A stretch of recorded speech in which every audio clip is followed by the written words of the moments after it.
자, 우리 페이퍼를 한번 읽어보셨을 거예요. 페이퍼를 읽어보니까 지도가 많죠. 그래서 지도 그림이 많아서 텍스트가 적은 것은 두 가지일 수 있어요. 한 가지는 야, 진짜 빨리 끝나겠다, 짧겠다 하고 두 번째는 야, 다 글로 적을 수 없어서 그림이구나. 그러면 오히려 더 많아질 수 있겠구나, 길어질 수 있겠구나. 일 수 있어요. 둘 중에 어떤 걸까요? 네. 뭐 보시면 알겠죠, 어떤 건지. 자, 우리가 중요한 일들을 할 때 가능한 많은 준비를 하죠. 오랫동안 성심성의껏 준비를 합니다. 어떤 계획에 오랫동안 공을 들였다면 그것은 중요한 일이죠. 뭐 집안에서도 중요한 경조사도 뭐 즉흥적으로 하는 경우는 별로 없습니다. 상황이 허락된다면 예를 들어 결혼식 같은 경우는 여러 모양으로 굉장히 잘 준비해서 하죠. 그래서 오랫동안 많이 준비한 것일수록 중요하다라고 말할 수가 있어요. 근데 하나님께서 우리를 위해 하신 일이 바로 이와 같아요. 하나님은 우리를 구원하시기 위해 독생자 아들 예수 그리스도를 계획하셨고 또 그 계획을 아주 오래전부터 진행하셨습니다. 우리의 눈에 보이지 않을지라도 우리가 깨닫지 못할지라도 하나님은 일하시고 계시죠. 또 어떨 때는 오히려 하나님의 뜻을 우리에게 감추시고 드러내지 않으셨습니다. 우리가 뭐 연인들이 깜짝 이벤트 할 때도 그렇잖아요.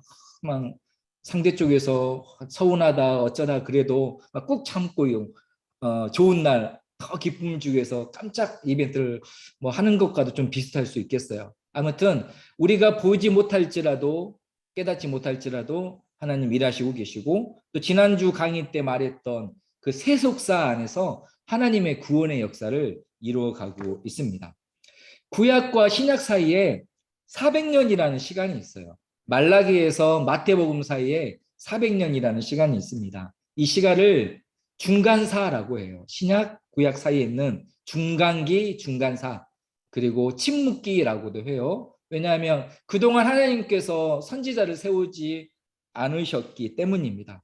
선지자를 세우지 않았다라는 것은 하나님께서 직접 자신의 뜻을 이스라엘에게 알리지 않으셨어요. 그렇다면 그동안 하나님은 아무 일도 하지 않으셨을까요? 아니죠. 하나님은 그 안에서도 역사를 주관하시며 구원 계획을 이루어가고 계셨습니다. 오늘은 이 침묵기 또는 이 중간사에 어떤 일들이 있었고 또 하나님께서 무엇을 어떻게 준비하셨는지 저희가 좀 성경 텍스트 밖으로 나가서 한번 살펴보도록 할게요. 먼저 세속사의 큰 흐름을 살펴볼게요. 이스라엘이 있던 그 팔레스틴 지역은 여러 많은 나라와 민족들이 패권을 차지했고 영향을 끼쳤어요. 순서대로 하면 아수르, 바벨론, 페르시아, 그리스, 로마입니다. 중간에 이집트가 이렇게 관여하기도 했고 또 이스라엘이 100년 정도 독립 국가를 유지하기도 했었습니다. 팔레스타인의 패권은 자주 바뀌었어요. 그러나 이것은 패권을 가진 제국이 바뀌었을 뿐이지 그 국가들은 다 똑같이 있었어요. 예를 들면 아수르와 바벨론, 페르시아 그런 민족들은 오래전부터 다 존재했던 국가들이고 또 가까이 있었어요. 그러다가 아수르가 엄청 강해지니까 패권을 차지했어요. 그러다가 아수르가 힘이 약해지고 바벨론이 엄청 힘이 강해지니까 패권을 차지했어요. 뭐 이런 식으로 역사가 흘러가게 됩니다. 가장 먼저 살펴볼 것은 아수르예요. 아수르.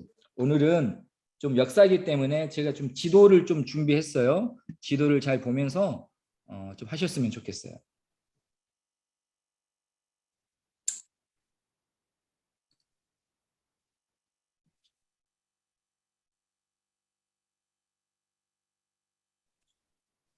제가 대치동 그 강사들처럼 아주 야심차게 준비한다고 했는데 이게 쉽지는 않더라고요. 네, 그래도 한번 해보도록 하겠습니다. 자, 지도가 보이시죠? 이 지도는 바로 아수르입니다. 아수르는요, 솔로몬 왕 시절에는 아주 작은 부족 국가였어요. 그런데 이스라엘이 남과 북으로 갈라지잖아요. 혼란스러워지니까 그 틈에 아수르가 점점 강해졌어요. 아수르의 수도는 니누에죠. 니누에는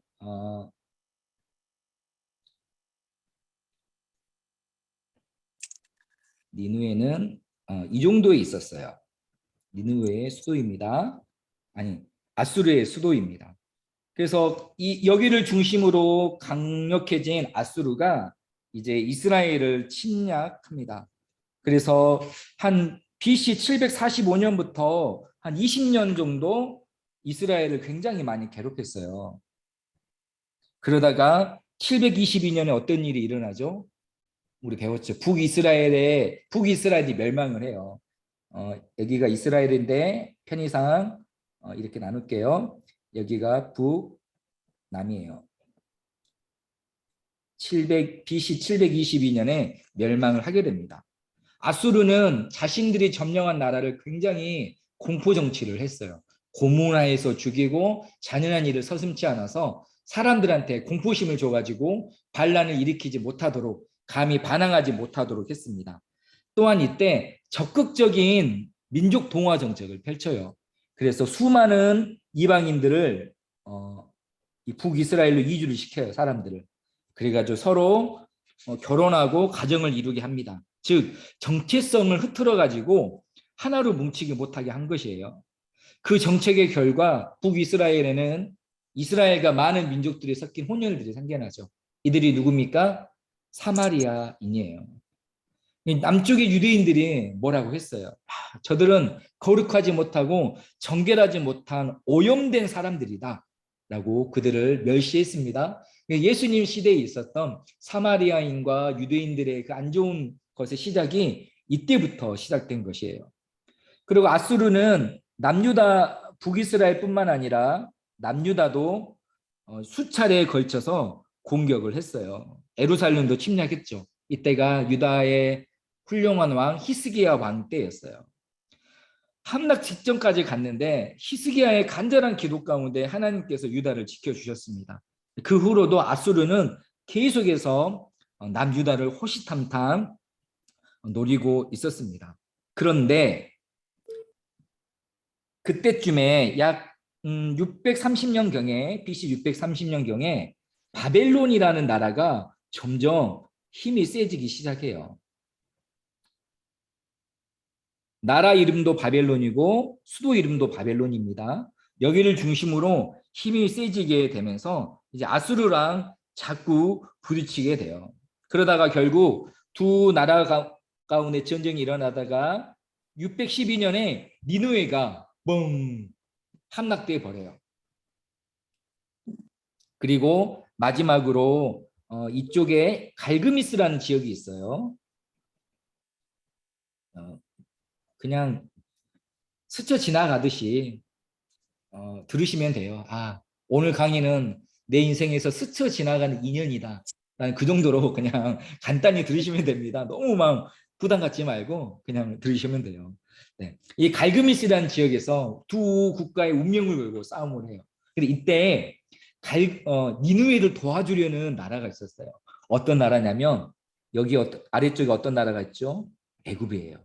애굽하고 아수르하고 일종의 약간 전략적인 동맹 관계였어요. 그래서 아수르가 애굽이 아수르를 도와주러 이쪽으로 이동하는 거예요. 근데 그 당시 이스라엘의 왕이 요시야 왕이었는데요. 요시야 왕이 생각하니까 애굽이 아수르를 도와줘가지고 우리를 다스리게 되면 우리는 이 믿음 지킬 수 없다. 이집트의 우상과 그 왕들을 섬겨야 된다. 그래서 우리가 막아야 되겠다. 차라리 바빌론이 낫겠다라는 판단을 내리고 막아섭니다. 그리고 막아서서 거기서 요시야 왕이 죽게 돼요.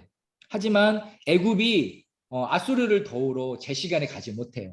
그래서 결국 니느웨는 완전히 사라지고 바벨론이 니느웨를 멸망시키고 이 지역을 다 통치하게 됩니다. 그래서 그렇지만 애굽은 여기를 점령하지 못했지만 이스라엘의 왕을 폐위시키고 자신들의 꼭두각시 왕을 세워요. 그 왕이 여호야김이에요. 그리고 섭정을 하기 시작합니다. 이것이 아수르 제국이 있었을 때 일어났던 일이에요.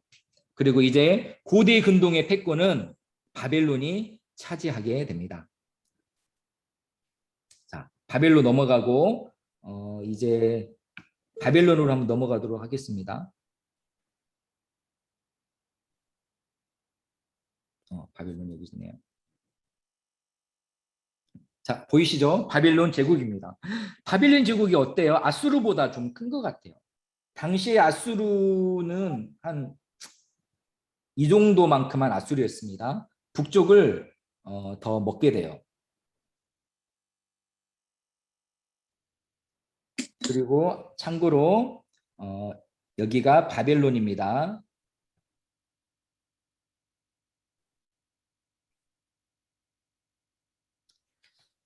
바벨론의 유명한 왕이 느부갓네살 왕이죠. 다니엘이 바벨론에 살았을 때의 왕입니다. 바벨론이 강력한 나라가 됐습니다.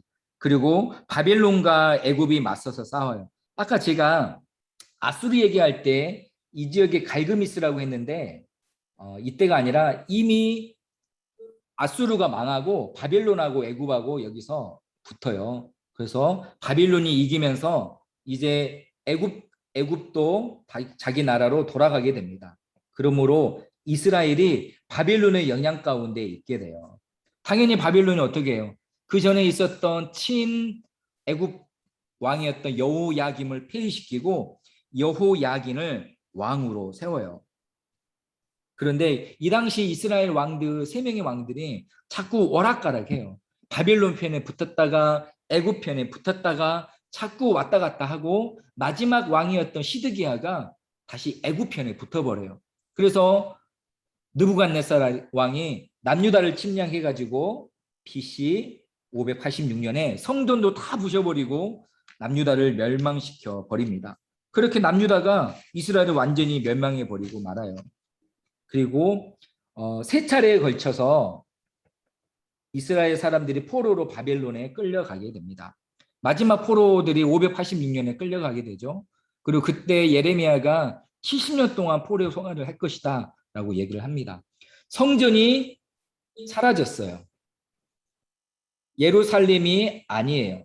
그럼 이스라엘 백성들은 이제 바벨론에서 어떻게 예배드렸을까요? 회당이라는 곳에 모여서 이들이 성경을 읽고 예배를 드립니다. 그리고 자기들의 민족의 정체성을 지켜가기 시작해요.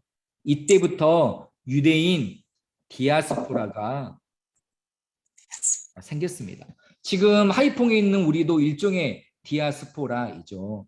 또 성경적 디아스포라이기도 하고 또 민족적으로도 한국말을 하고 한국 음식을 먹고 하는 그런 디아스포라를 저희가 만들고 있습니다. 이것이 바벨론의 역사입니다.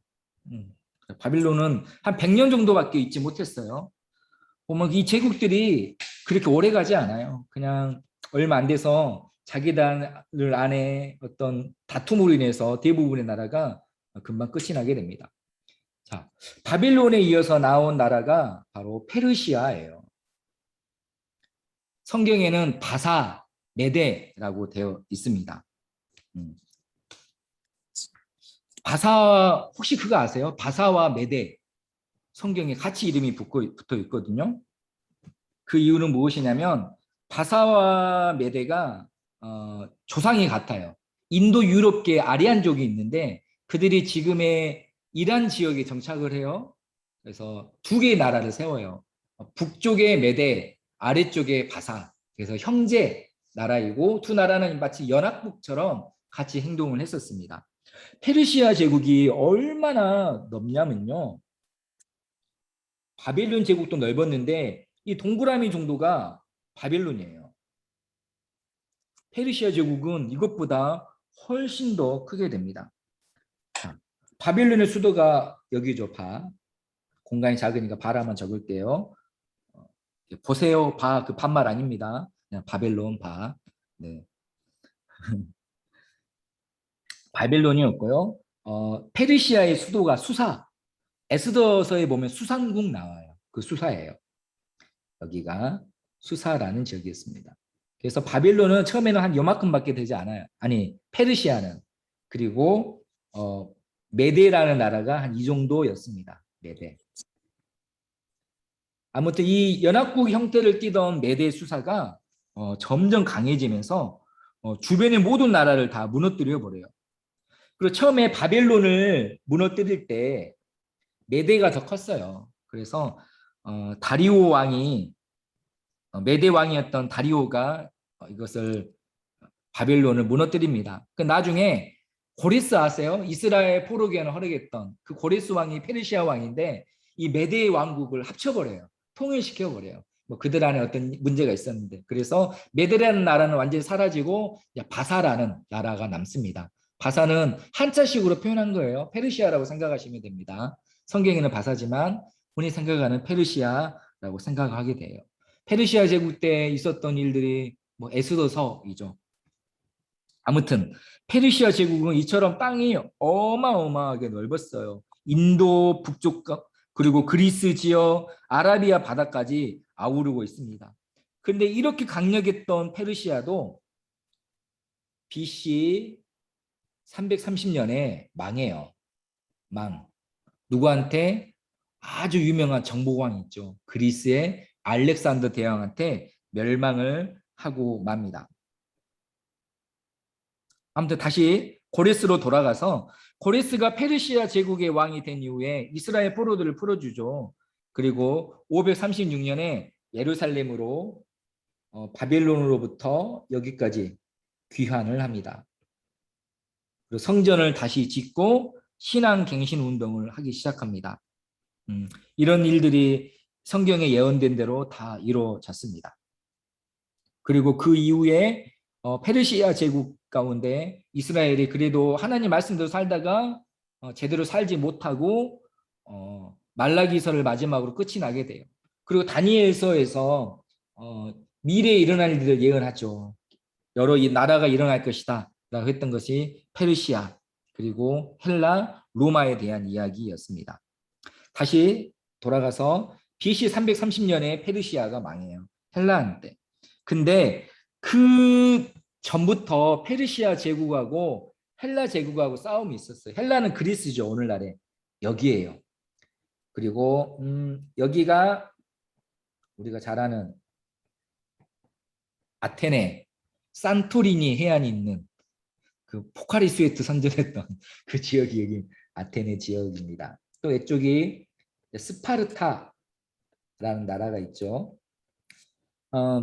BC 한 400년, 490년경에 페르시아가 이 지역 유럽을 공격하려고 공격을 몇 번 했었어요. 잘 아는 마라톤 전쟁 아시죠? 아테네가 전쟁에서 이겼어요. 그래서 그 소식을 전하기 위해서 한시도 안 쉬고 42.19km를 뛰어가가지고 우리나라가 이겼습니다 라고 얘기하고 죽었잖아요. 그 전쟁이 마라톤 전쟁인데 이때가 한 BC 5세기경이에요. 두 차례에 걸쳐서 공격을 하는데 실패해요. 이때 공격했던 왕이 크세르크세스라는 왕인데 이 사람이 성경에는 아하수에로라는 이름으로 기록되어 있어요. 아하수에로는 누구의 남편일까요? 에스더의 남편입니다. 에스더 신랑이에요. 굉장히 친근하게 느껴지는 신랑이라니까. 아무튼 에스더 신랑이 아하수에로인데 이 사람이 세계 역사 속에서는 크세르크세스라는 사람이에요. 이 왕이 그리스를 점령하려다가 실패하고 이때부터 힘이 조금씩 약해지다가 결국엔 헬라가 페르시아 제국까지 이겨버리게 되었습니다. 자, 다음으로 이어서 우리가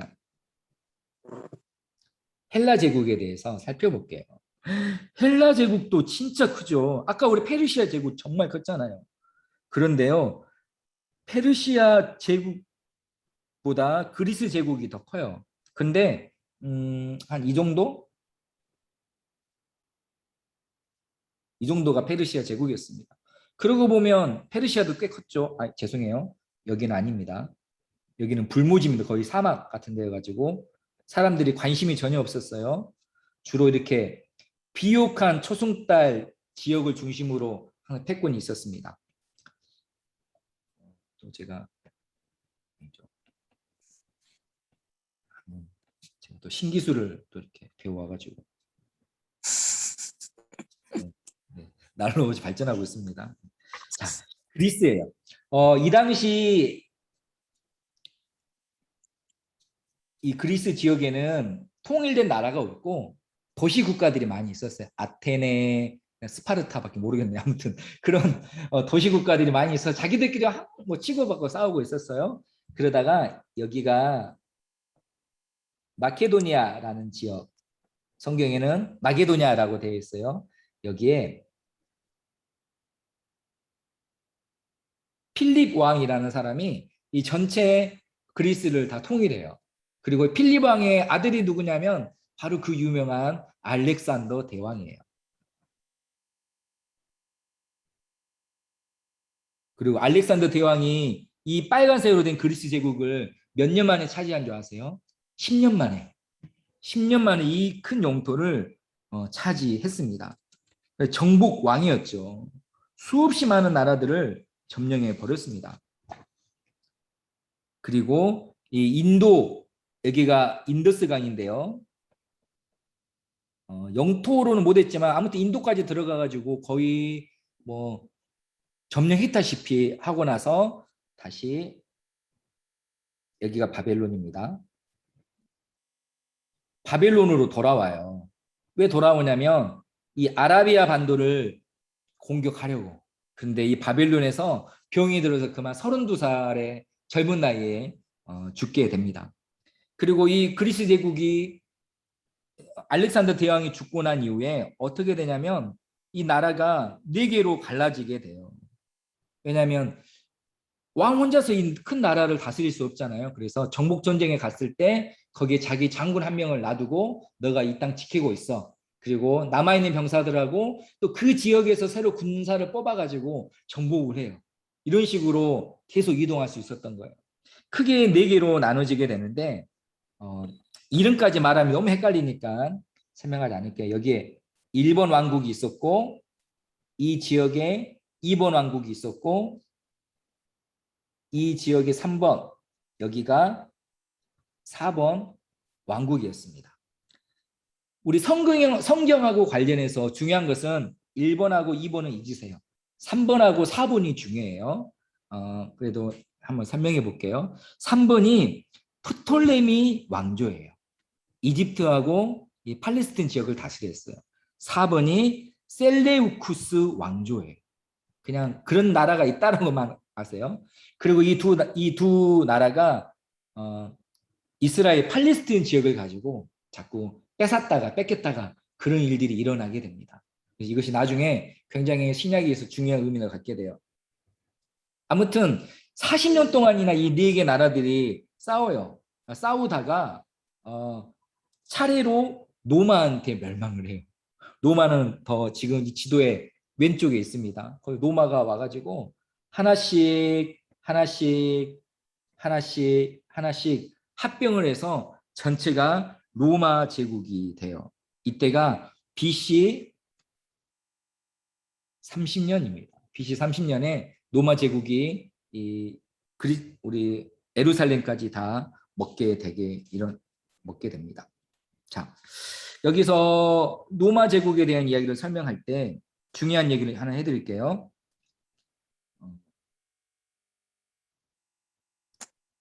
이 3번 지역에 있는 프톨레미 왕조는 이스라엘에게 종교의 자유를 허락해 줬어요. 그래서 이스라엘이 나름대로 성전에서 예배도 드리고 있었는데 이 셀레우쿠스가 점점 약해지거든요. 지금은 이렇게 큰데 나중에는 이렇게 쪼그라들어요. 이 부분으로. 그래서 이때 왕이 야 다시 한번 옛 영화를 차려야 되겠다라고 해서 팔레스타인을 공격하고 또 돈이 부족하니까 성전의 돈을만 가져가게 되고 또 강력하게 안 돼. 지금부터는 너희 예배 드리지 마. 그 율법 지키면 안 돼. 우리 헬라법을 지켜라고 하면서 아주 강요하기 시작해요. 그러다가 167년에 BC 엄청난 일이 생깁니다. 다니엘서에 멸망에 가증한 것이라고 기록되어 있는데 그 일이 일어나요. 그것은 무엇이냐면 당시 왕이 예루살렘에 있는 성전에 제단이 있잖아요. 본제단. 그 본제단에 제우스 신에게 제사하는 제단을 세워요. 그리고 거기서 유대인들이 율법으로 금하고 있는 돼지를 잡아서 제물을 드려요. 그것도 제사장들하고 레위인들을 시켜가지고 억지로 강제로 시키게 됩니다. 그러니까 곳곳에서 사람들이 난리가 났죠. 이게 무슨 일이냐. 특별히 어떤 경건한 사람들이라는 바리새인들 같은 하시딤이라는 사람들이 있었는데 이 사람들이 강력하게 저항을 합니다. 그러다가 어느 날 작은 마을의 제사장이었던 마따디아라는 사람이 있어요. 이 사람이 제우스 신에게 제사하는 사람을 죽이고 산으로 도망을 가요. 근데 거기서 안식일을 지키고 율법을 지킵니다. 이 소문이 나니까 주변에서 사람들이 막 몰려들어가지고 우리도 당신과 뜻을 하겠소. 마따디아 동지, 우리들의 지도자가 되어주시오. 막 이런 일들이 우리 일제강점기 때, 인진이란 때 있었던 의병운동처럼 막 일어나게 된 거예요. 세력이 꽤 됩니다. 그리고 이 마따디아에게는 5명의 아들이 있었는데 이 중에 가장 유명한 아들이 유다라는 사람이에요. 이름이 유다인데 별명이 마카비예요. 마카비는 우리 뜻으로 망치라는 뜻입니다. 왜 망치인지 모르겠어요. 아무튼 그 마카비, 유다 마카비예요. 그래서 이 가문의 이름이 마카비 왕조가 되었습니다. 그리고 이 운동 끝에 거의 30년을 싸워요. 그러다가 30년이 아니라 7년 정도, 3년 정도 싸웁니다. 그다음 165년에 예루살렘을 다시 회복하고 성전을 정화시키면서 자기들만의 나라를 세워요. 이것을 마카비 가문이 이스라엘을 다스리게 되고 이 왕조를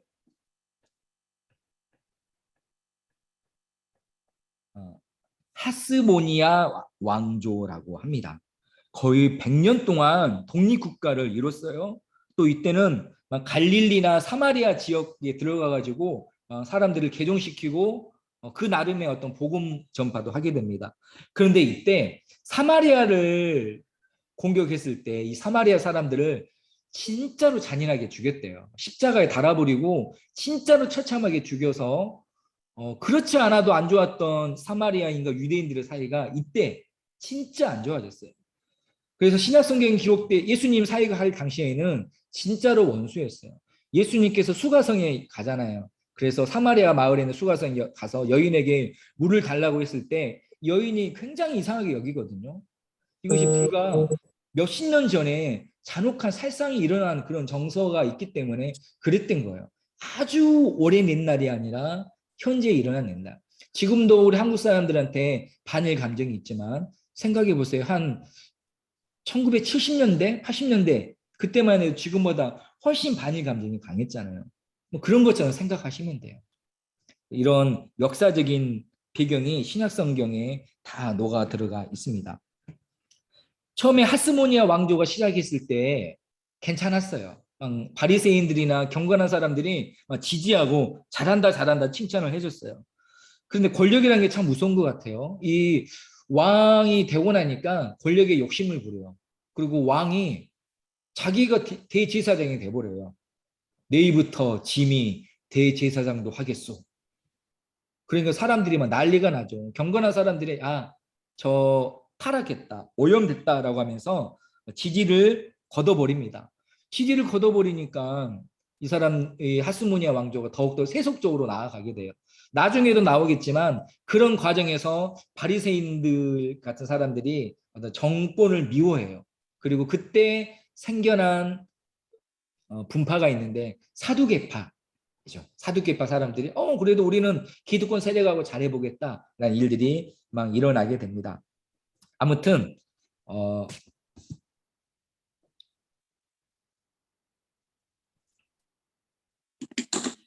좀 설명해 드릴게요. 아무튼 그러다가 이제 계속 이어지다가 BC 67년에 마지막 왕이 세워져요.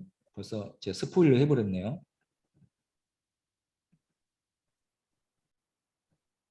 힐카누스 2세가 왕이 됩니다. 그래서 잘 하고 있었는데 이 동생이 아주 뭐라고 할까 진상이에요. 그래 동생이 어우 나는 형을 인정할 수 없어라고 해서 동생이 왕이 되어 버립니다. 지금까지 잘 이해하고 계시죠? 따라하고 계시죠? 네. 지도가 없으니까 더 어려울 수 있어요. 그래서 천천히 하십시다. 천천히 그냥. 아리스토 블루스 2세가 형을 몰아내요. 그래서 왕이 됩니다. 그런데 이 힐카누스를 지지해주는 사람이 있었어요. 이 사람이 안티파터라는 사람이에요. 이 사람이 이스라엘 밑에 에돔 지역에 있었던 굉장히 권력가이고 그 지역을 다스리는 사람이었는데 이 사람이 힐카누스를 지원합니다. 근데 안티파터가 누구냐면요. 헤롯의 아빠예요. 헤롯의 아빠입니다. 이 안티파터하고 헤롯은 정치적인 수완이 굉장히 좋았던 사람이에요. 아무튼 좀 이따 다시 나누겠지만 그래서 안티파터가 이 힐카누스 편을 들어줘요. 그리고 이때 로마에서 폼페이 로마 장군이 하고 안티파터하고 친해요. 그래서 이 로마가 야 너희들 언제까지 싸울 거야? 내가 정리해 줄게 라고 하면서 폼페이가 힐카누스 편을 들어줘요. 그래서 이스라엘은 힐카누스가 다스리게 됩니다. 이때가 BC 67년인데요. 근데 문제는 뭐냐면 이 로마가 간섭하면서 힐카누스한테서 왕의 자격을 빼앗아 버려요. 너 왕하지 마. 여기는 우리가 직접 다스릴 거야. 그리고 너는 그냥 여기 그냥 귀족 정도 다스리는 사람만 돼. 너는 왕의 치원은 우리가 줄 수 없어라고 하면서 이 하스모니안 왕조가 67년에 사실상 없어져요. 그러므로 이제 이스라엘 사람이 왕으로 있는 나라가 없게 된 것이죠. 이것이 예수님 태어나시기 전에 일어났던 일들입니다.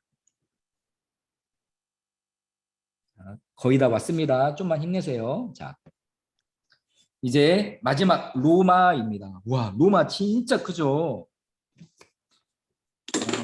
이 당시 그리스나 페르시아의 영토는 이 정도였어요. 그런데 로마는 전혀 다른 이 서유럽을 통치하고 있고 이 소아시아 지역까지 침략해 오게 됩니다. 로마는요, 지금의 이탈리아 반도에 있었던 작은 도시 국가였어요. 754년에 생겨났습니다. 이 나라가 509년에 왕정을 없애고 공화정으로 바뀌어요. 시민들과 귀족이 중심이 되어가지고 여러 가지 그 의사결정 기구, 국회처럼 공화정을 만들어가지고 다수의 시민들이 나라를 통치하는 그런 나라가 됩니다. 그래도 사람들이 너무 많으니까 전쟁 같은 거 치를 수는 없잖아요. 그래서 전쟁을 치르기 위해 어떤 특별히 일종의 전문 경영인처럼 그런 사람들을 세워요. 이 사람들을 집정관이라고 합니다. 로마에는 집정관 2명하고 여러 그 밑에 호민관이라는 여러 장관들이 로마를 통치했습니다. 아무튼 로마가 점점 커지다가 BC 200년경에 202년에 카르타고라는 나라와 전쟁을 해요. 혹시 들어보셨어요? 한니발 장군. 이 카르타고 지역은 여기인데요. 지금의 튀니지입니다. 이 정도 지역을 다스리고 있었는데 카르타고하고 붙어서 포에니 전쟁에서 붙어가지고 로마가 이겨요. 그리고 로마가 이 지중해 전체를 다 통치하게 됩니다. 그러면서 점점 주변 나라들, 여기는 프랑스인데요. 이런 나라들을 점령하기 시작합니다. 점점 더 넓히게 되고 나중에는 이 지역까지 먹게 되는 것이 로마의 어떤 지리의 변화입니다. 그리고 나중에 또한 BC 133년부터 로마는 권력 다툼이 일어나요. 여러 막 장군들이 지금 땅이 넓으니까 힘을 가지잖아요. 그러다가 서로 황제가 되려고 하는 일들이 일어나게 됩니다. 이 일 가운데 우리가 잘 아는 사람, 우리 이 대사 아세요? 왔노라, 보았노라, 이겼노라. 뭐 주사위는 던져졌다. 시저죠.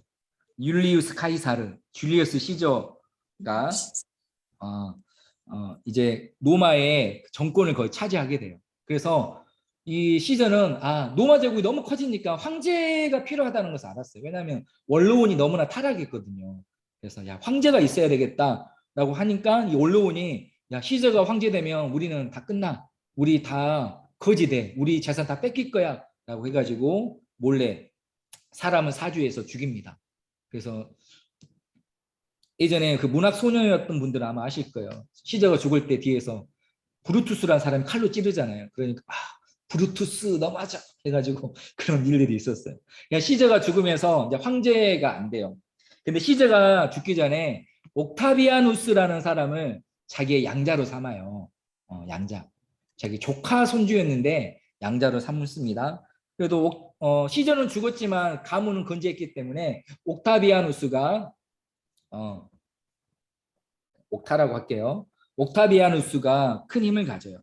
그리고 로마는 그때 세 명의 아주 힘 있는 가문의 사람이 연합을 이루어서 나라를 다스립니다. 이것을 삼두정치라고 해요.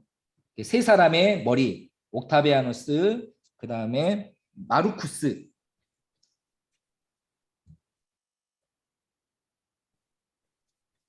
마루쿠스라는 사람이고요. 마루쿠스 안토니우스. 그리고 네피두스라는 사람입니다. 이 세 사람이 이렇게 힘을 합쳐서 로마를 다스렸는데 굉장히 불안했어요. 언제 터질지 모르는 폭탄 같았습니다. 이 세 사람이 다스리는 나라가 달랐습니다. 네피수스는 이 지역을 다스리고 있었고요. 옥타비아누스는 서유럽, 라틴어를 말하는 서유럽 이 지역을 다스리고 있었어요. 그리고 이 안토니우스는 예루살렘에 있었던 곳하고 이 이집트 쪽을 다스리고 있었습니다.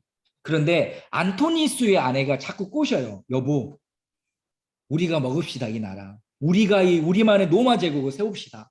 언제까지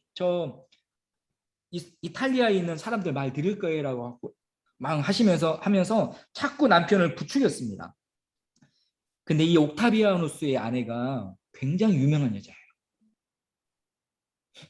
세상에서 제일 유명한 여자들 몇 명 있잖아요. 동양에 양귀비가 있다면 서양에는 클레오파트라죠. 예. 이 마르쿠스 안토니우스의 아내가 클레오파트라였어. 그래서 자꾸 부추겼어요. 여보, 우리가 왕이 됩시다. 우리가 제국을 이룹시다. 라고 해서 전쟁이 일어나게 됩니다. 네피두스는 진작 죽었고요. 이 두 사람이 전쟁에 일어났는데 결국 마르쿠스가 져요. 그래서 옥타비아누스가 로마 제국의 첫 번째 황제가 돼요. 성경에 아구스도라고 혹시 아세요? 모든 사람으로 하여금 고향에서 호적을 하도록 했던, 그래서 요셉과 마리아가 베들레헴으로 가야 예루살렘 베들레헴에서 예수님을 낳게 됐던 그 명령을 한 사람이 바로 아구스도예요. 점점 성경과 관련된 이야기들이 나오게 되죠. 그래서 아무튼 BC 27년에 이 옥타비아누스가 로마의 황제가 됩니다. 이 존칭이 있는데 아우구스투스예요. 이것은 사람 이름이 아니라 그 지위입니다. 대통령 그런 것처럼 아우구스투스. 신약 성경에는 아구스도라고 번역되어 있어요. 자, 로마는 대제국을 건설했죠. 그렇죠? 그리고 이 끊임없는 영토 확장을 가능하게 한 것은 강력한 군대의 힘이에요. 그리고 이 군대를 적재적소에 재빨리 이동할 수 있도록 도로를 만든 것도 굉장히 중요했습니다. 로마가 만들었던 도로는 거의 굉장히 가급적이면 직선으로 만들었고 필요하다면 강을 건너는 다리도 만들었고 터널까지 만들었어요. 이 도로를 얼마나 잘 만들었냐면요. 지금도 유럽 곳곳에 있다고 합니다. 저는 안 가봤지만 가신 분들은 보셨을 수도 있어요. 그리고 현재까지도 지방 도로로 사용하는 곳도 있다라고 해요. 그 결과 신약 성경 당시의 육상 여행이 그때까지 어떤 시대보다도 안전하고 빠르게 육상 여행을 할 수 있었습니다. 제가 아까 헬라 제국 얘기할 때 잠깐 빼먹었는데요. 헬라 제국은 땅만 넓은 것이 아니라 이 알렉산더 대왕이 진짜로 열심히 자기 헬라 문화를 전했어요. 헬라 철학을 전했고 헬라어를 전했어요. 그래서 그 그리스 제국이 있는 동안에 이 헬라어가요, 이 고대 근동의 공용 용어처럼 돼요. 오늘날의 영어처럼 조금 배운 사람들은 한두 마디라도 하고 알아듣게 되는 언어가 된 것입니다. 그래서 로마 사람들은 자기들 언어 라틴어를 하죠. 그리고 헬라어도 같이 배워요. 그리고 당시에 이스라엘 사람들은 아람어를 배웠어요. 히브리어가 아니에요. 히브리어는 글로만 남아있고 그게 맞죠. 우리나라로 치면 지금 약간 한자 같은 개념이에요. 근데 말은 한국어로 하잖아요. 근데 읽을 수는 있지만 갈수록 뜻을 모르잖아, 우리 아이들이. 마찬가지로 히브리어는 성경을 쓰고 텍스트로 남아있는데 그 사용하지는 않았어요. 실생활에서. 실생활에서 사용하는 말이 아람어인데 아람어 말고도 헬라어도 할 줄 알았어요. 그래서 로마 사람과 이스라엘 사람들이 대화가 되는 거예요. 그래서 나중에 사도들이 복음을 전할 때 따로 그 외국어 학원에 다닐 필요가 없어요. 그냥 헬라어만 하면 어디든 가서 복음을 전할 수 있으니까. 그리고 나중에 나오겠지만 그때는 헬라어로 성경이 번역되어 있었어요. 구약 성경이. 창세기, 출애굽기, 레위기, 민수기, 신명기 같은 성경이 헬라어로 되어 있어서 손쉽게 읽을 수 있었고 말할 수 있었고요. 여기다가 로마의 도로가 있네요. 정말로 안전하게 갈 수 있었습니다. 당시에 여행한다라는 거 쉽진 않았거든요. 도둑들이 많았으니까. 도로가 잘 뚫려 있고 군인들이 자꾸 다니니까 도둑으로부터 안전을 지킬 수 있었고 멀리 갈 수도 있었어요. 그전에는 하루에 15km에서 30km 갔다라면 로마의 도로를 이용하면 하루에 50에서 80km를 갔대요. 이 로마에서요. 당시에 로마에서 런던까지 가는데 한 달이 안 걸렸다고 합니다. 28일밖에 걸리지 않았대요. 그만큼 이 도로가 잘 뚫려 있었다라는 것입니다. 자, 이렇게 로마의 이야기가 끝이 났어요. 자, 지금 다들 살아 계시죠? 네, 네, 지금 다 살아 계십니다. 자, 이제 더 성경에서 가까운 헤롯 가문에 대한 이야기를 할게요. 아까 제가 얘기했잖아요. 하스모니아 왕조의 두 왕자가 싸울 때 이 안티파터가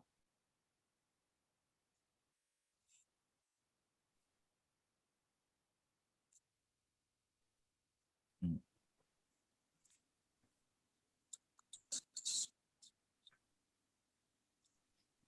글씨가 왜 안 적어질까요? 잠깐만요.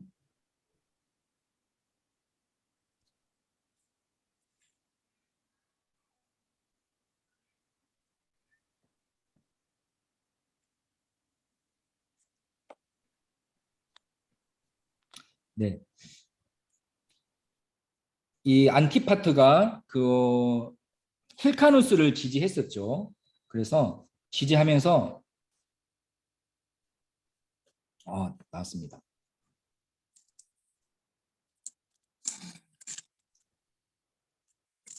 안티파트가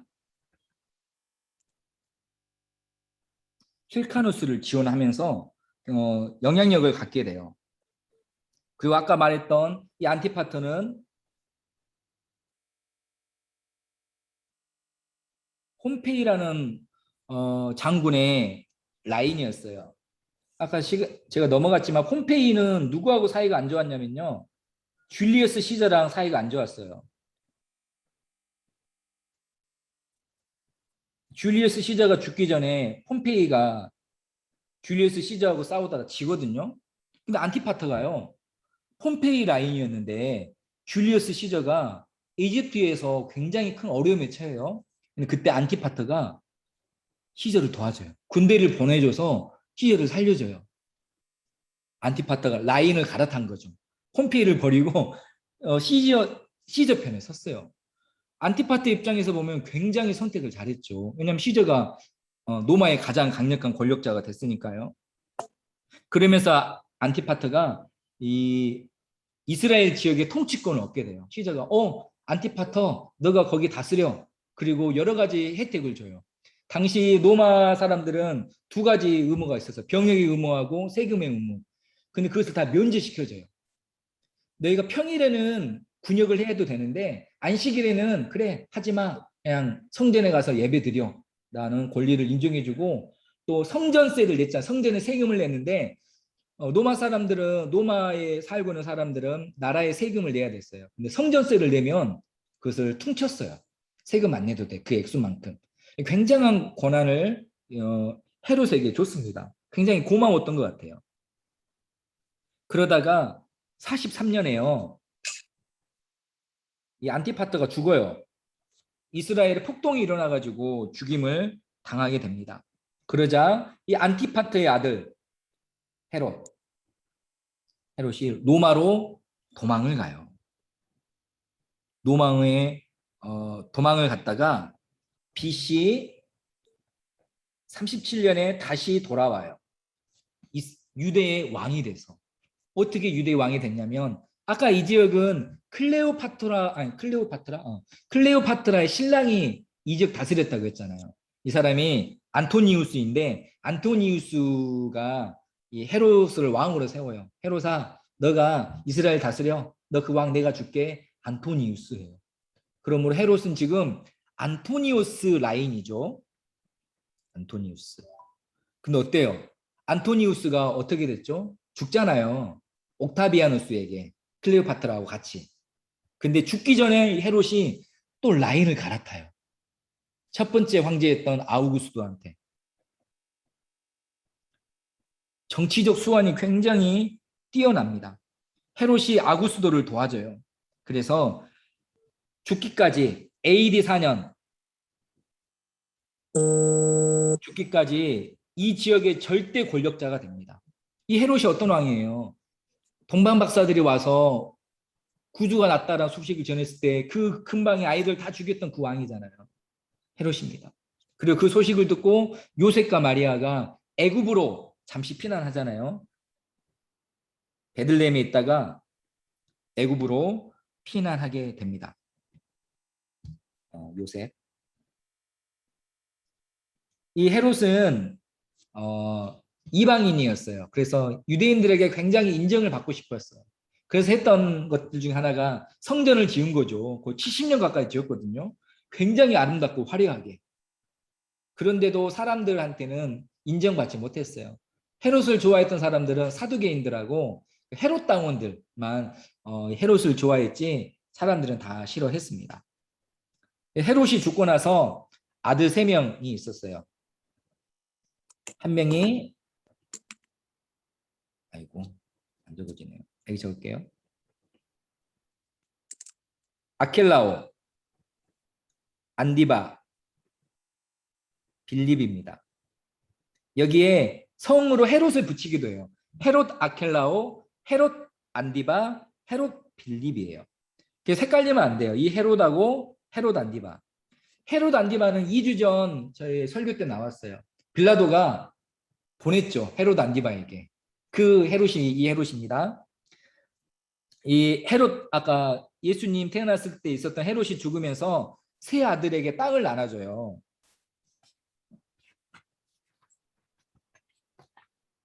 아켈라오라는 이 안디바가 장남이거든요. 이 안디바에게 갈릴리 지역, 나사렛 이 지역하고 이 베레아 지역을 나눠줘요. 너가 다스려. 둘째 아들인 아켈라오한테는 사마리아와 유대 땅을 나눠줍니다. 셋째인 빌립에게는 이 지역을 나눠주게 돼요.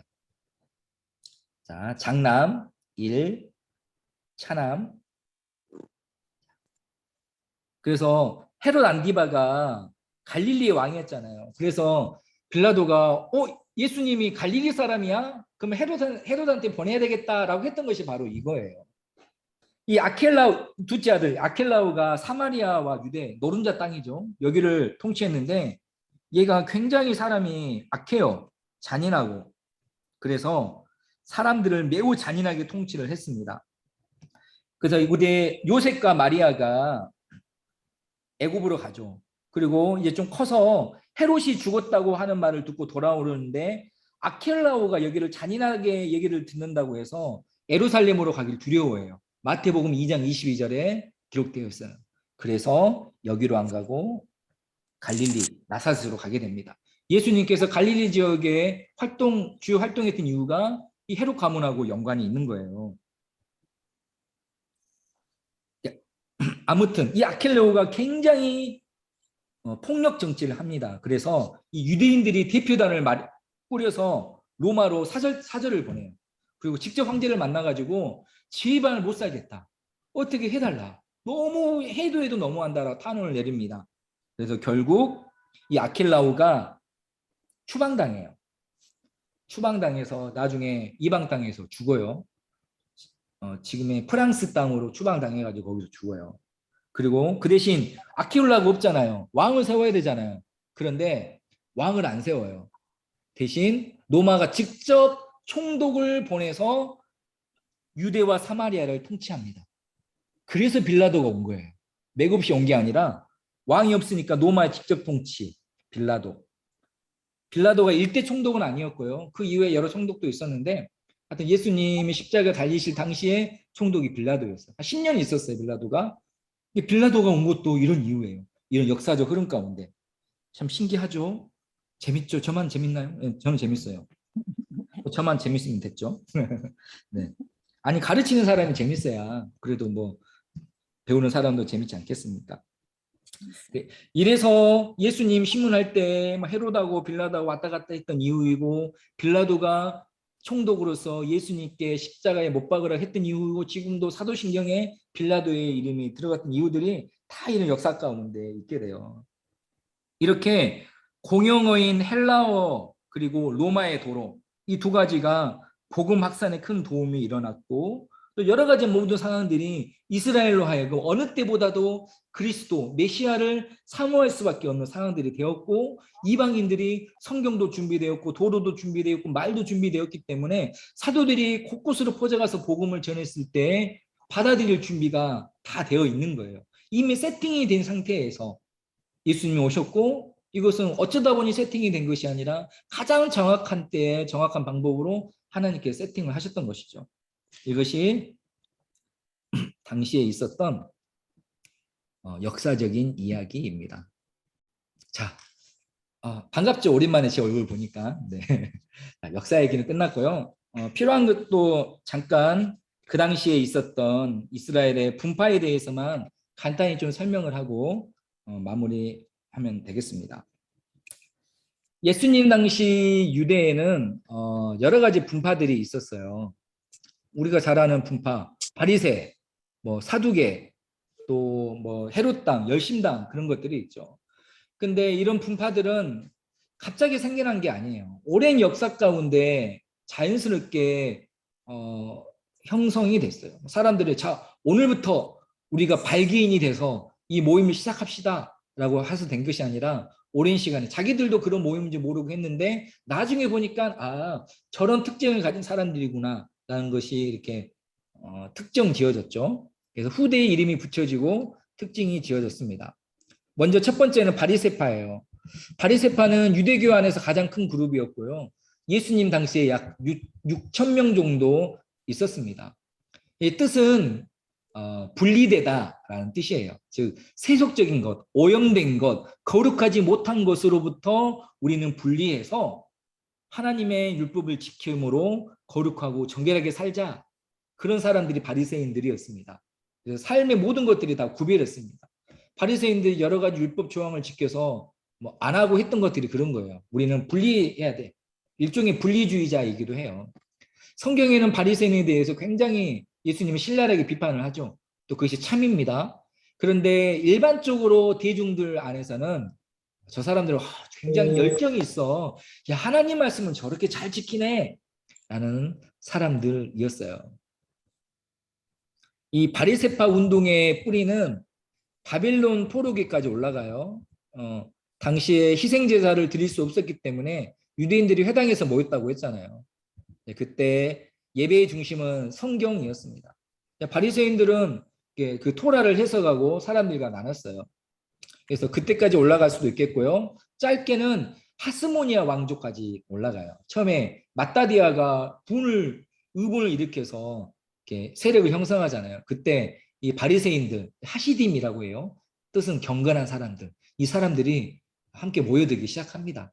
예, 이때부터 좀 세력화되긴 했어요. 예전에는 이런 경건한 사람들이 있었지만 딱히 뭐 어떤 집단을 형성하지 않았지만 하스모니아 왕조 때 눈으로 볼 수 있게끔 판단할 수 있게끔 조직적이고 체계적이고 그래도 집단이라고 부를 수 있는 이 바리새파가 만들어졌습니다. 그런데 중간에 이 하스모니아 왕조가 자꾸 세속적으로 가게 되니까 이 바리새인들이 그 지지를 철회해요. 그러면서 저 예루살렘 성전은 타락했어, 오염됐어, 순결하지 않아라고 말을 했어요. 그렇지만 포기하진 않았어요. 그럼에도 불구하고 고칠 수 있어, 갱신할 수 있어, 바꿀 수 있어, 개혁할 수 있어라고 생각을 했습니다.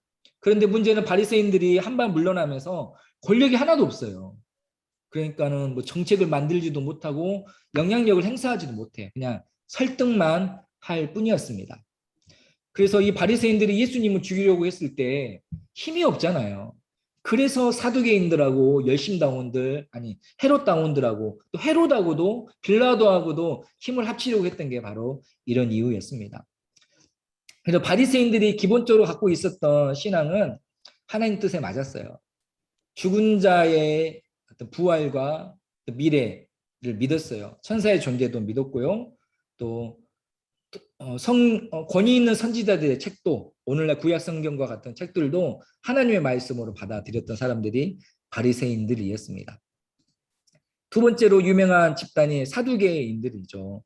사두개인들은 정치 권력을 가지고 있었어요.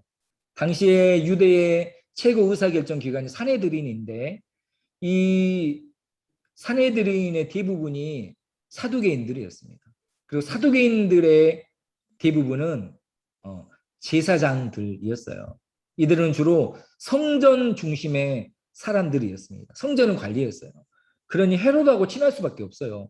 헤롯이 성전을 정말로 크게 지어줬잖아요. 얼마나 크게 지었는지 사람이 들어와서 살기도 하고 얼마든지 장사를 해도 될 정도였어요. 그래서 환전도 하고 재물도 팔면서 이 사두개인들이 굉장히 부유했잖아요. 그러니까 헤롯하고 친할 수밖에 없었습니다. 이 사독이라는 이름은 사두개파라는 이름은 다윗 시절의 제사장이었던 사독으로부터 이름을 따왔어요. 우리는 그 다윗 총통의 사두개파다라는 생각을 했습니다. 이 사람들은 성경을 인정하지 않았어요. 모세 오경만 인정했고요. 죽은 자의 부활 같은 것도 인정하지 않았습니다. 철저히 성전을 중심으로, 안 좋게 말하면 성전을 자신들의 밥벌이로 먹고 삼았던 사람들이에요. 그러니 성전이 없어지면 이 사람들은 먹고 살 수가 없겠죠. 예루살렘 성전이 AD 70년에 파괴되죠. 돌 위에 돌도 하나도 남지 않게 없어져요. 성전이 없어지니까 사두개인들은 자연히 역사의 뒤안길로 사라질 수밖에 없었습니다. 그리고 제가 드린 페이퍼에는 서기관이 나와요. 서기관들의 시작은 그거예요. 바벨론 포로 귀환 당시에 율법을 연구하고 성경을 필사에 내려갔던 사람들입니다. 그리고 많은 바리새인들이 서기관이었어요. 서기관이면서 바리새인이고 바리새인이고 서기관이기도 합니다. 다 그런 건 아니지만. 그래서 학자에 따라서 이 바리새인과 서기관을 특별히 구분하지는 않아요. 자, 네 번째가 에세네파예요. 에세네파는요, 예루살렘 중심의 제사장 제도와 성전이 완전히 회복이 불가능할 정도로 타락했다라고 생각을 했어요. 바리새인들은 인정은 했지만 그래도 고칠 수 있어, 회복할 수 있어라고 생각한 반면에 에세네파는 완전히 안 돼, 물 건너갔어, 절대 갱신할 수 없어 라고 이 사람들은 성전과 성전 제사를 거부해요. 그리고 에세네파는 나중에 중세시대의 수도원과 같은 그런 공동체를 곳곳에 만들어요. 이 사람들의 신학을 상당히 약간 묵시적, 그러니까 약간 계시록적인 거예요. 마지막 때를 강조합니다. 그리고 삶도 굉장히 금욕주의였고 절제하는 삶이었어요. 규칙을 엄격하게 지켰고 또 위계 질서도 매우 강했습니다. 또 공동 식사를 꼭 하는 그런 집단이었습니다. 어떤 공동체에서는 사유재산을 전혀 인정하지 않기도 했습니다. 어떤 학자들은 세례 요한이 에세네파와 관련이 있었을 거라고 추정하기도 해요. 그냥 있었을 거라고.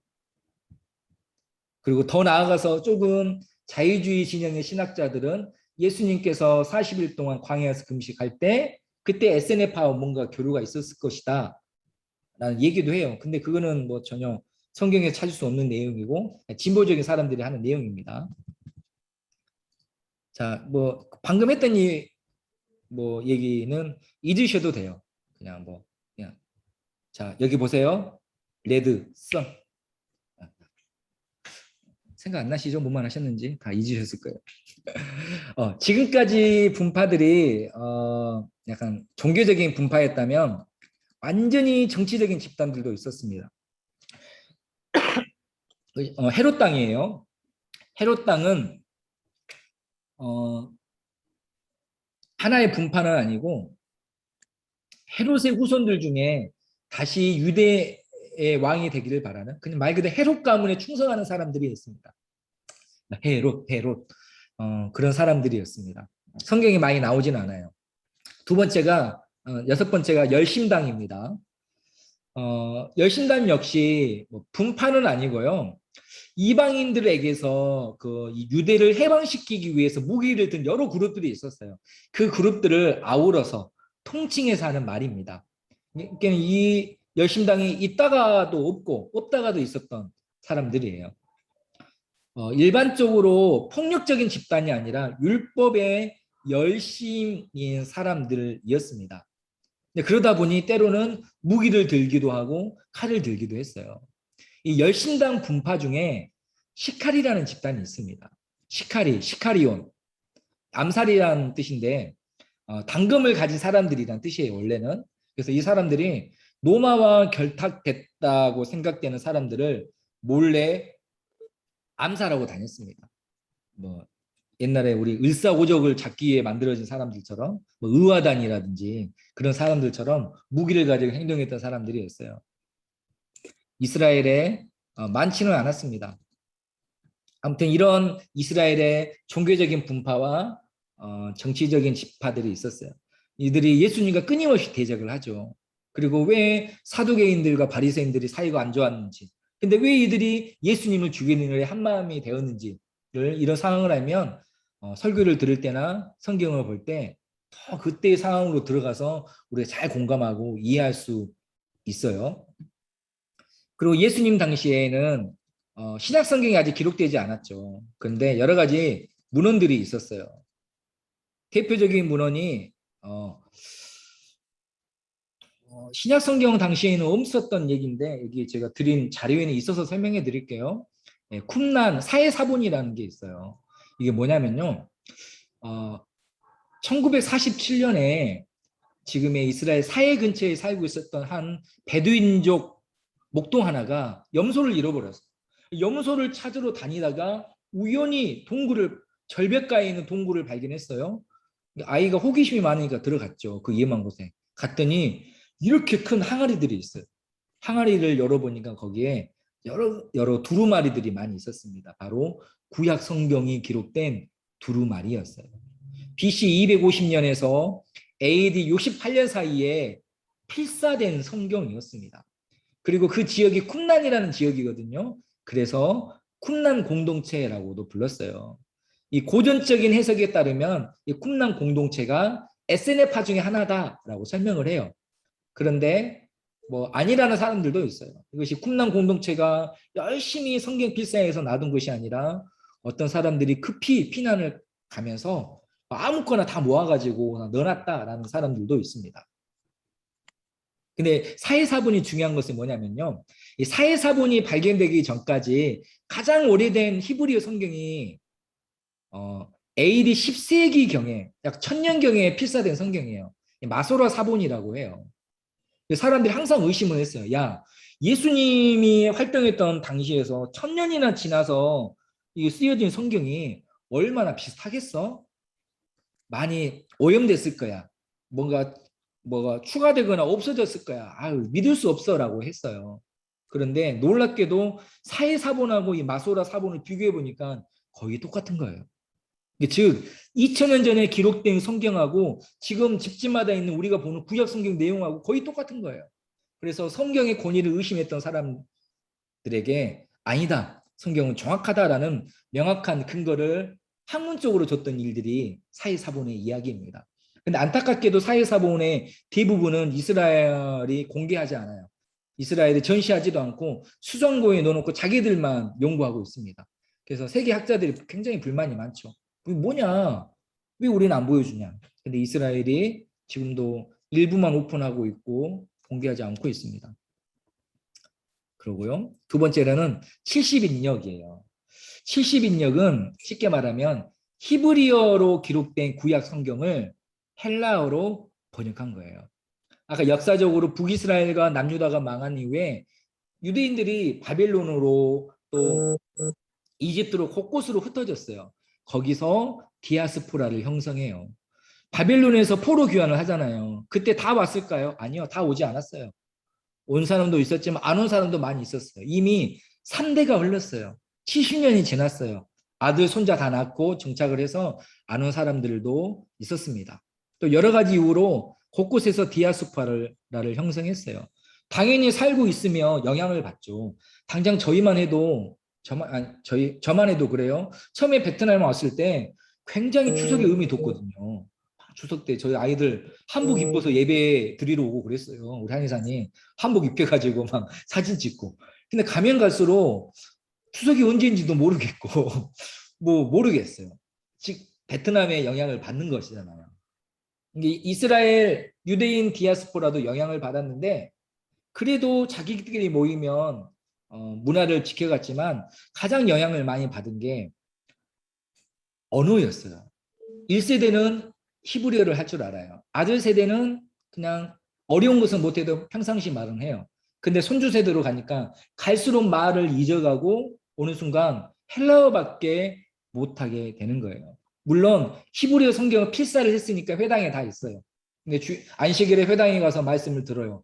회당장이 히브리어로 막 있는데 그게 뭔 뜻인지는 모르는 그런 시대가 오기 시작해서 이제 이러면 안 되겠다라고 싶어서 72명의 학자들이 이집트의 알렉산드리아라는 도시에 모여서 헬라어 번역으로 만듭니다. 알렉산드리아에서 왜 했냐면 이 디아스포라가 가장 컸거든요. 그래서 그 이후로 이 70인역은 디아스포라 유대인의 표준 성경이 돼요. 나중에 복음을 전하는데 굉장히 잘 유용하게 사용되게 됩니다. 이런 일들이 중세교회 때도 있었어요. 중세시대의 성경은 다 라틴어로 기록되어 있었습니다. AD 400년 정도에 라틴어로 성경을 번역하거든요. 제롬이라는 신학자가 이 불가타 번역인데 이곳으로만 봐요. 그래서 라틴어로만 되어 있고 또 뭐 주기도문이나 사도신경 모든 것들이 라틴어로만 했어요. 그래서 이 사제들은 라틴어를 배워서 성경을 읽을 수 있었는데 일반 백성들은 읽을 수가 없어요. 또 노마 사람 라틴어가 노마 말이잖아요. 근데 말이라는 게 바뀌잖아요. 문자하고 말이 바뀌니까 노마 사람들 잘 못 알아들어요. 근데 문제는 다른 나라 사람들, 뭐 프랑스 사람들, 영국 사람들, 독일 사람들이 라틴어를 몰라요. 들어도 이해할 수 없어요. 그러다 보니 사제들이 해석하고 말하는 것만 믿을 수밖에 없어요. 이것을 산업 권력이라고 하거든요. 사제들이 힘을 갖는 거예요. 하나님의 말씀이 아닌데도 하나님이 이렇게 말씀하셨어라고 말을 하면 라틴어를 모르니까 그런 줄 아는 거예요. 게다가 라틴어는 그 당시 이미 죽은 언어였거든요. 그래서 모든 사람들이 성경을 읽을 수 있도록 각자의 모국어로 성경을 번역하는 일이 생겨났어요. 로마 교황청은 이것을 이단으로 규정하죠. 위대한 종교교육자 마틴 루터가 했던 최고의 업적 중에 하나가 라틴어 성경을 독일어로 번역한 거였어요. 성경 번역은 종교교육에 있어서 굉장히 중요한 요소거든요. 그리고 존 위클리프라는 사람이 성경을 영어로 번역했어요. 지금도 존 위클리프라는 성교회가 있거든요. 세계 곳곳에는 여러 가지 언어로 성경을 번역해요. 지금까지 수천어 이게 언어로 번역을 했다고 하더라고요. 아무튼 이게 그 당시 있었던 고대 문헌입니다. 그러다 보니까 좀 부작용도 있었어요. 가짜 성경들이 만들어지기 시작합니다. 크게 외경하고 위경이 있어요. 외경은 정경, 우리가 보는 그때는 구약 성경만 있었으니까 당시만 해도 39권의 구약 성경 밖에 있는 정경 성경이라고 해요. 또 구약 성경을 저희가 결정하는 과정 가운데 이거는 조금 정통성에서 멀어진 것 같아. 너무 좀 하나님 뜻에서 아닌가? 약간 경계에 있는 성경들이에요. 이것을 따로 그래서 외경 밖에 있는 성경 그것을 해놨는데 이게 15권이었습니다. 근데 문제는요. 헬라어 성경 72역하고 아까 라틴어 성경에 이 외경이 포함되어 있어요. 근데 AD 1546년 카톨릭 트리엔트 공의회에서 이 5권의 외경 중에 3권은 제외하고 이 12권을 정경으로 인정해요. 제1 정경은 아니고 제2 정경. 39권은 제1, 이 12권은 제2 정경으로 해요. 그러나 개신교는 외경을 하나님의 말씀으로 인정하지 않습니다. 영감성, 역사성, 영적 또 도덕적 수준에서 미달한다라고 생각했기 때문에 그렇다고 해서 아주 가짜는 아니에요. 조금 참고할 만한 서적들, 특별히 학자들한테는 도움이 되는 책입니다. 신학자들한테는. 사실 저희들한테는 큰 의미가 없다고 볼 수 있어요. 여기 외에 위경도 있어요. 위경은 말 그대로 가짜 성경이에요. 가짜 성경. 이거는 신앙적으로도 어떤 면으로도 도움이 안 된다고 해서 공식 문서로 인정받지 못하고 있습니다. 왜냐하면 그 당시 사람들이 없는 사람 이야기를 만들어 가지고 막 했거든요. 뭐 에녹서, 모세 승천기 뭐 여러 가지 굉장히 이단들이 많이 만들었던 이단 서적이라고 보시면 돼요. 그 당시에 이런 문서들이 있었습니다. 이렇게 침묵기와 중간기에 우리는 성경에 기록되어 있지 않기 때문에 전혀 우리는 모르는 내용이지만 하나님께서 역사 속에서 다 써 놓으셨어요. 역사 속에서 하나님은 어떻게 일하시고 계는지 우리는 알 수 있고 볼 수 있습니다. 이 중간기는 우리 예수님의 사역을 준비하는 시간들을 위했어요. 당시 유대인들과 이방인들 모두 종교에 큰 불만을 가지고 있었어요. 이방인들은 헬라나 로마의 다신교회, 다신론에 의문을 품기 시작했습니다. 그래서 경건한 사람들은 헬라어로 번역된 성경에 관심을 갖고 있었고요. 당시 로마 사람들은 유일신 신앙에 대해 굉장히 매력을 느꼈어요. 왜냐하면 로마의 신들은 맨날 자기들끼리 싸우고 결혼하고 바람 피우고 술 먹고 막 죽이고 막 그런 것들이었거든요. 뭔 신이 이래? 라는 그런 상황에 이스라엘의 하나님 신앙은 진짜 하나님 신앙 같은 거예요. 매력을 느끼고 있던 찰나에 헬라어 성경이 번역되어 있었던 것이죠. 그리고 아까도 말했던 것처럼 헬라어 공용어가 되었고 로마의 도로가 쫙 깔렸어요. 그리고 이스라엘 사람들은 수백 년째 나라도 없이 굉장히 힘든 나라, 이 나라에 치이고 저 나라에 치우면서 어느 때보다도 그리스도의 오심, 메시아가 오는 것을 갈망하고 있었습니다. 이렇게 모든 무대가 세팅되었고 마태복음으로부터 예수님이 이 땅에 오셨고 우리를 위해 십자가에 달려 죽으신 구원의 사역이 본격적으로 이루어지게 되는 것이죠. 이것이 400년 동안의 침묵기, 중간기 시간에 있었던 일입니다. 여전히 지금 우리 삶에서도 우리의 앞길이 보이지 않는 것 같고 또 우리의 역사가 이해하지 못하는 방법으로 흘러가고 있는 것 같지만 하나님 지금은 역사 속에서 우리를 위해 일하시고 우리 각 사람을 위해서 하나님의 뜻과 계획을 이루어 가신다라고도 적용해 볼 수 있겠습니다. 자, 이렇게 평소보다 조금 더 길게 신구약사 사이에 있는 중간사에 대한 이야기를 나눴습니다. 자, 고생하셨어요. 아이고, 길고 긴 시간. 네. 만 지루하기도 하고 뭔 소리인지 모를 수도 있겠지만 그래도 도움이 되었을 거라 생각하고 그래도 전반적으로 이런 경향성을 갖고 있으면 훨씬 더 이후의 강의들이 또 이후의 신앙생활이 도움이 될 거라고 생각합니다. 저도 이걸 다 알고 다 기억하고 있는 건 아니에요. 어떤 것도 많이 잊어버리거든요. 그러면서 또 공부하고 뭐하고 하는 거예요. 막 이거 하면서 막 자료들도 많이 만들고 이렇게 다 이게 그냥 인터넷에서 출력한 게 아니라 제가 다 한 땀 한 땀 만들어가지고 만든 강의거든요. 이렇게 뭐 알아주라 뭐 이런 거 아니고요. 알아주라 이러고 제가 말했으면 제가 바리새인이죠. 그건 아니고 그냥 열심히 하자라는 그런 마음입니다. 네, 오늘도 길고 긴 시간 너무 수고하셨고요. 제가 기도하고 마무리하도록 하겠습니다. 하나님 감사합니다. 오늘도 신약개론 강의를 통해 하나님께서 그 중간 역사 가운데 어떻게 일하시고 계셨고 우리를 향한 하나님의 사랑과 계획이 얼마나 치밀하며 섬세하고 아름다운지 우리가 다시 깨달았습니다. 이 시간들을 통해 하나님의 뜻을 알고 또 성경을 알아가는데 큰 귀한 진부와 또 열매가 있게 하여 주시옵시고 또 늘 구하는 것은 우리의 알아감이 우리를 교만케 하는 것이 아니라 더욱더 하나님과 사람들 앞에 겸손하게 머물 수 있도록 도우시고 인도하여 주시옵소서. 이 모든 것 주님 손에 올려드리며 예수님의 이름으로 감사하며 기도드리옵나이다. 아멘. 네. 아이고 오늘 긴 시간 너무 수고하셨습니다. 네. 오늘도 좋은 하루 되시고 식사 맛있게 하시고요. 감사합니다. 조만간 또 뵙도록 하겠습니다. 네, 감사합니다. 사랑하고 축복합니다. 네. 감사합니다.